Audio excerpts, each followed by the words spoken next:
It's a great pleasure for me to introduce Eoin Lyons, CEO of OPAL, into the Impact Room today. How are you, Eoin? I'm very well indeed, John. Thanks. Very well. Good. So for those that are listening stroke watching that may not know, what would be your elevator pitch, Eoin? Well, as you said, I'm the chief executive at OPAL.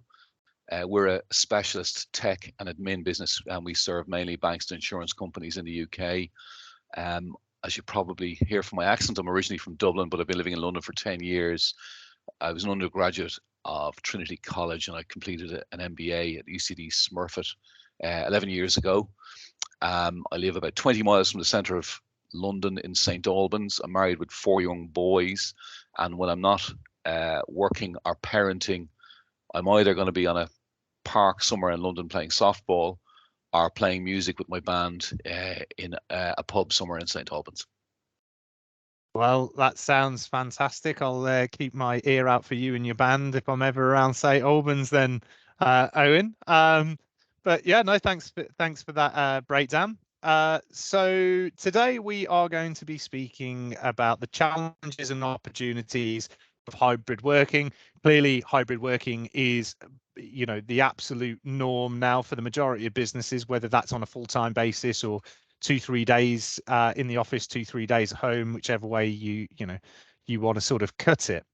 So, Eoin, you yourself are a successful C-suite leader who's managed and strategized many professionals across the insurance and wider FS industries. What do you think are some of the challenges facing the market as a whole at the moment? Well, in our space, we're, as you say, exposed to financial services generally, but especially banking and insurance and wealth management. There's definitely pressure on revenue. It's a tough market out there. So in lots of the underlying products and services that our clients are offering, there is some downward pressure on revenue, which of course can potentially flow through to us. Also, a big issue is the erosion of margins due to inflation. So costs are increasing, particularly in the last couple of years, as inflation has rapidly picked up after a long period of low inflation. Also, in the when it comes to people, it's very much a candidates market at the moment. I think anybody who works in business or around recruitment would describe 2022 as perhaps the toughest year. It's certainly the toughest year I've seen in terms of availability of talent. It has picked up a little bit, but that's certainly a challenge for us. And finally, I think getting the hybrid working environment right is a big challenge for every business. Many people, many types of businesses have had to create remote working very, very quickly. And as things return to normal, it's getting that hybrid model absolutely right is the challenge. Yeah, absolutely. So, how do you think the last few years have affected both leaders and employees in the workplace, and how have the challenges and demands placed upon them, how have they changed? Well, there's certainly been a step change in working practice, but also expectation as a result of the pandemic. I think it's easy to fall into the trap of trying to implement a model, design a model, and implement it. But I don't think things are as simple as keeping the bits that have worked during the pandemic and unwinding the bits that haven't worked. I think we have a lot to learn. We still have a lot to learn about the expectations of people, where and how we collaborate, how and what technology we'll use, and in particular how we build and maintain a culture and a shared purpose.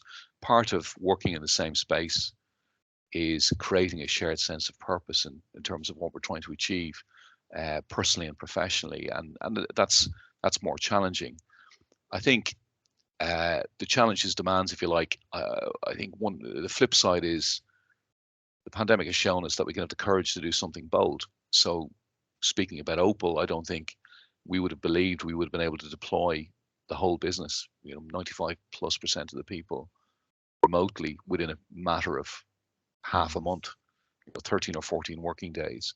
We would not have said that was possible. It was possible, and we achieved it and maintained business. And I think trying to bottle that sort of ambition and courage is a challenge and an opportunity for business. The final point I'd make is there is an expectation of flexibility, but with that, for our people, becomes a challenge in terms of switching off. The distance between work and home, and the distance between personal and professional, whether it was a commute or something else, was a bit of a buffer. But for those people working at home, and the temptation and availability of technology means you can have this always on mentality, which is absolutely unhealthy. So getting across that challenge, I think, is very important. Yeah, I couldn't agree more with you with what you've said there, to be fair. So, I mean, I suppose from your point of view, what would be the one bit of advice for an organization that you could give who wanted to improve on their hybrid working model and how they're sort of integrating that into their organization? Well, change was forced upon us in March, April 2020, and people understood that there was no challenge with creating alignment or getting people on board. To maintain business, we had to change in a big way and change rapidly. My advice would be, we're now in a position where we shouldn't force change, certainly without regularly consulting with people, listening. You'll learn something and you'll get buy-in if you spend the time and take the time to listen, to find out what people's collective and individual hopes are, needs are, fears and expectations. And forcing change for change's sake will not work.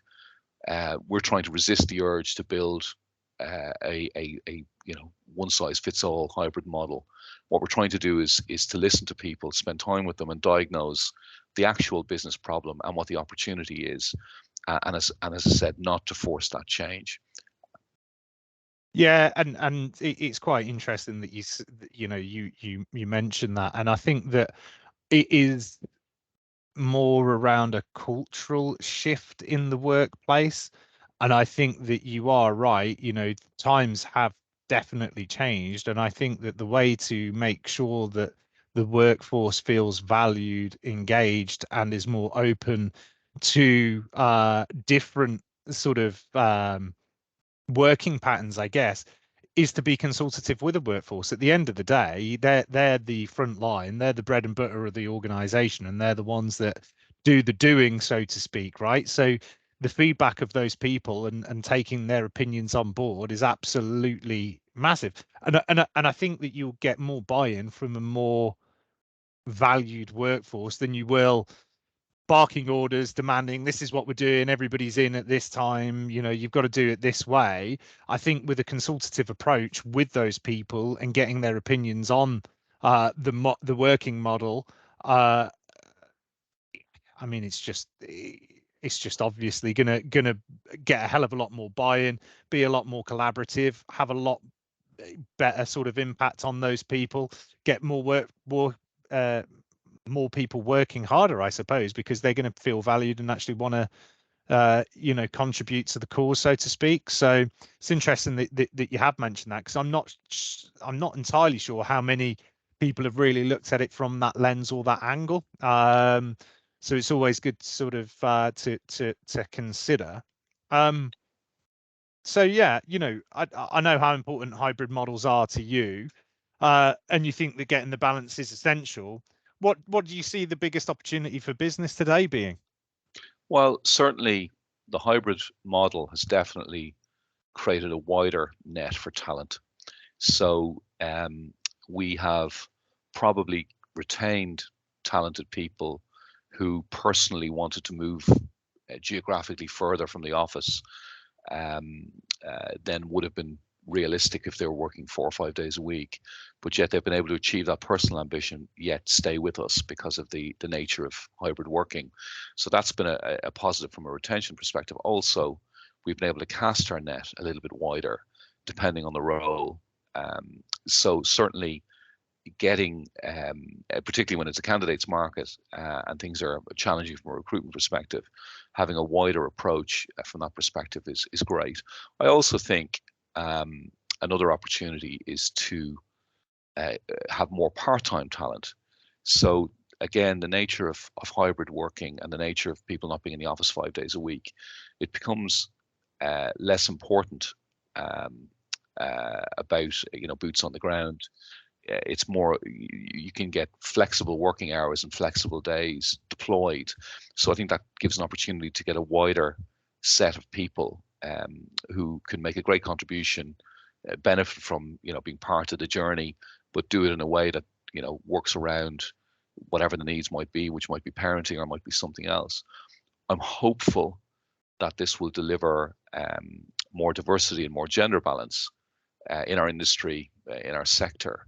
That this hybrid and flexible approach and the ability to cast a wider and taking a more broad view on talent will equalize matters a little bit. That's what I hope for. Mm. And do you see, because I as you've mentioned there, I think that many would agree that 2022 was a volatile market in terms of talent, shall we say, right? A lot of people moving and shaking.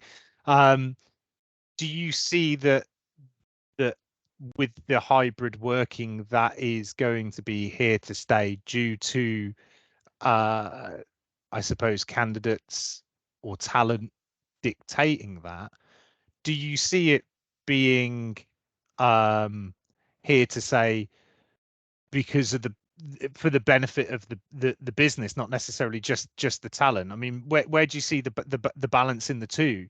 Would you say that the hybrid working is strictly to keep the talent, or would you say hybrid working actually benefits everybody within an organization? Yeah, so it's a bit of a chicken and egg. I think the change was forced upon many of us, or all of us, if you like. And what we've learned is that there are benefits that we may not have had the courage to seek or deploy or implement. So change being enforced has created learnings and opportunities. And I think the post-pandemic return to normality, let's say, businesses will attempt to retain the benefits, but also that will be, as you said, driven by candidates. So there's part of the matter here is an expectation of candidates. So there's been a step change in the kind of balance of power in terms of working conditions, in terms of where people are physically located when they work and how many days they're in the office and how many not, especially in certain sectors where it's much more possible to maintain business. So I think, like everything else, there's a pendulum or a needle between governance and performance. And there are times when the needle pushes more towards governance at the expense of performance, and times when it's vice versa. And with deploying remote working and hybrid, the needle had to move away from governance more towards performance, just to get business done. And certain conditions and security and rules around organizations and structures had to be dismantled just to maintain business and to maintain service. And while some of those have been put back together, all of them won't be, because of the learnings we've had. So I think it's a continuum. I don't think there's any one stakeholder between customers, shareholders, and staff will dominate or drive the market. I think it'll be all of them moving it to an extent, albeit people have probably have driven it a little bit more over the last year or two, particularly last year. But I think it's returning to some sort of balance now. Yeah, absolutely. And I'm just going to quickly reflect on a point that you made in the previous answer to question. And genuinely, it's not something that I'd really sort of put two and two together with. But of course, you mentioned that the belief that, or the hope, I should say, that EDI will improve over the fact that there is more flexible working, and certainly for mothers with young children or childcare issues. Surely it's going to be a huge benefit for that sort of demographic of people, right? Because you can stay within work, and it's not as if you have to leave the office and give an hour to be able to go and pick somebody up from school. If you live 10 minutes away from the local school, you can nip out 10 minutes, be back at work within 20 minutes, rather than that being a 2-hour sort of delay to be at work, or taking you completely away from the work environment. So it's interesting that you say that, because it's a completely valid point that on a personal level, I would never have really thought about. Do you see there being huge benefit with just general mental health and work-life balance due to the hybrid working? And do you think that in fact burnout may be seen to be less frequent in people, because there is that sort of more flexible availability of time? I mean, how do you see that? Well, I think that remains to be seen, because I think there are pros and cons from a mental health perspective in terms of remote working and hybrid.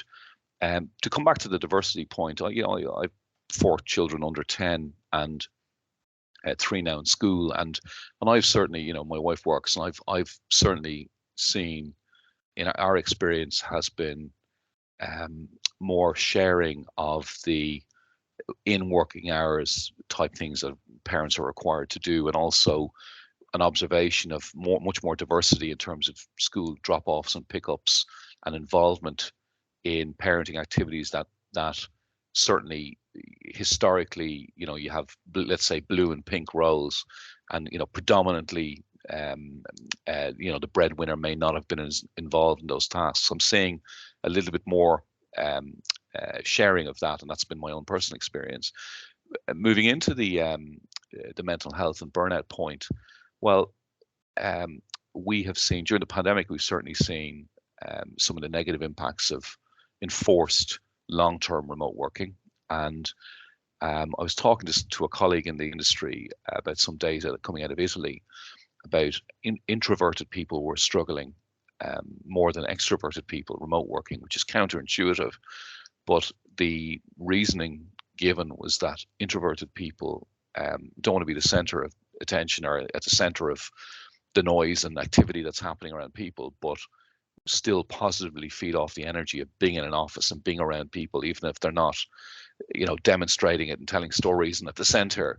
And actually, for introverted people, their fix of social connection is in the professional space, and that was taken away. So we had to keep an eye on the introverts, not the extroverts, because the extroverts would find an outlet and find a way of communicating, even if it was over Zoom, etc.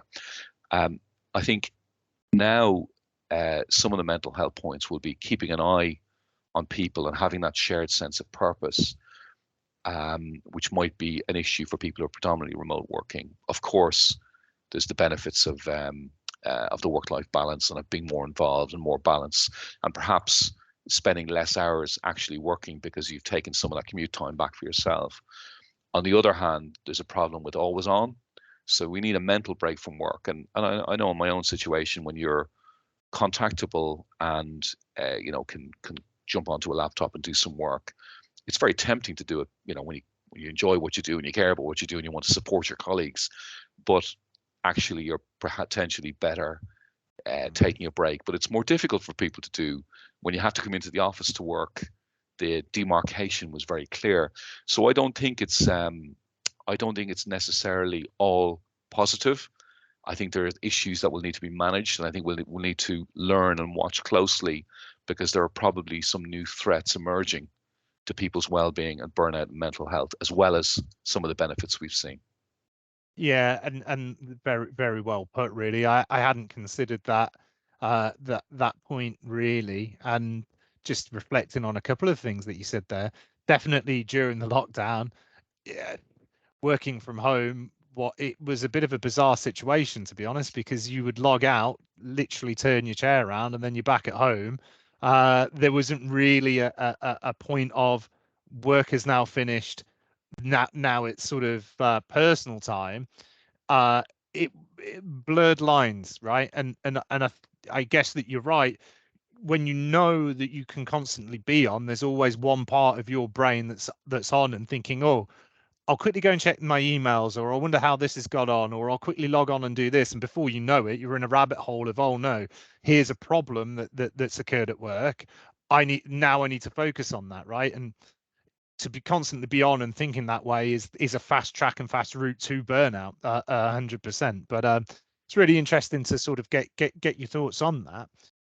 So when you look back at your career, who do you most have to thank for some advice, mentorship, or guidance which really helped you previously? Well, I've been very lucky with the people I've worked with and the people I've reported to or have mentored me officially or unofficially. And it's fair to say that my time at AXA was particularly developmental. I was with the AXA Group in both Ireland and the UK for 16 years. It's where I broke into management. And I broke into management at a time when there was a huge investment of time and money in leadership development. So, right time, right place, certainly for me. I could think of a few individuals out there who have made a real difference. But there's one in particular, a chap called Tyke Sullivan, who sadly is no longer with us, who I reported to for a couple of years in the late 90s and the very early 2000s. And he had an incredibly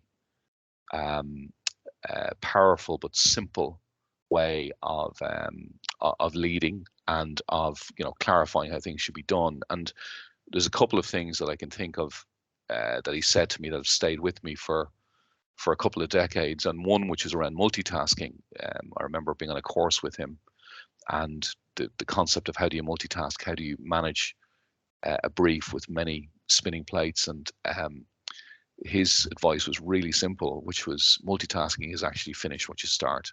So if you're doing a task for 1 minute, 5 minutes, 10 minutes, 15 minutes, half an hour, finish it and then do something else and finish that, and then do something else and finish that. So you might have a big in tray, you might have multiple tasks in front of you, but you should finish something, and that's how you multitask, and that's certainly stayed with me. Yeah, and it's true to a point massively that resonates with me, because I am absolutely useless at multitasking. I can't type when I and talk to people at the same time. I can't type notes because I end up typing what I'm saying. So I can focus on many things, not necessarily at a time, but focus on one thing, leave it at a logical conclusion, move on to the next thing, leave it at a logical conclusion, and then I can come back to the first thing and pick up where I left off because I've ended it in a place that makes sense. But doing two things completely at once, so not in my repertoire, to be fair, absolutely useless at it. So it's a great bit of advice, in fairness, and one that I shall take quite literally and implement and continue to implement myself as well. So moving on to the next question, what advice would you give someone who wanted to thrive at a strategic/director level or board appointment? Good, yeah, really good question. It's quite a broad question, hard to bring it down into advice, but to try and pick up a couple of elements. And I guess it was advice that was given to me, particularly at one point in my career. The reason you have been identified and put into the position that you've been put into, be it the director level or board appointment, is that a person or people have identified you have either got the track record or potential to do it. And that's based on what you've done and who you are, nothing else. There's no magic associated with it.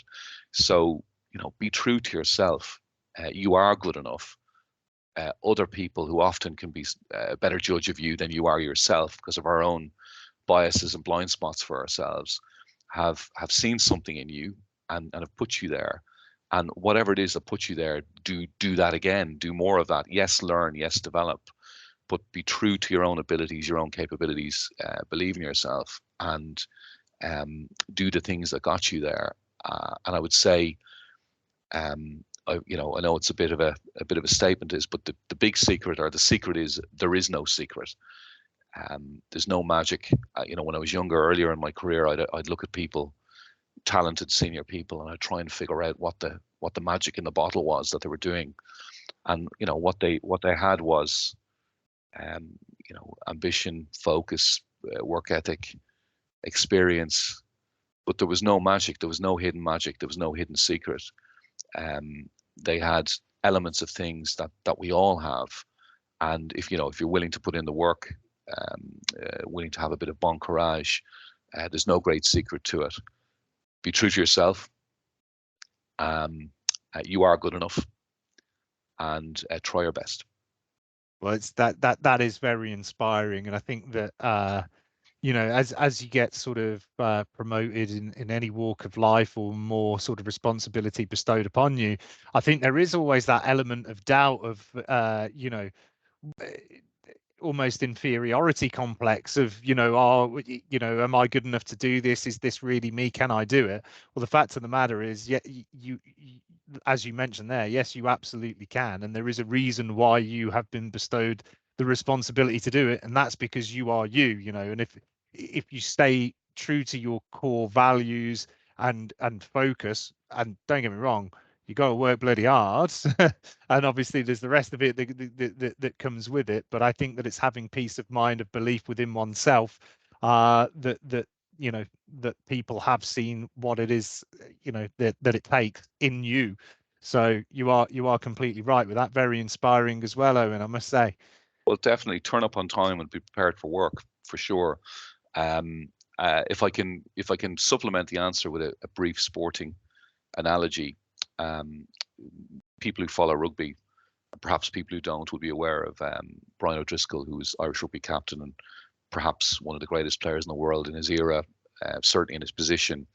And he went through a slump in form when he was at the top of his game in the mid-late 2000s. His form dipped and people were questioning his place in the team, his place as captain of Ireland, etc. And he went to a sports psychologist to try and help him work within his loss of form, to see what was going on. And a sports psychologist prescribed him with go onto YouTube and look at videos of yourself that people have put up there doing great things, making a difference to people, what people have seen in you.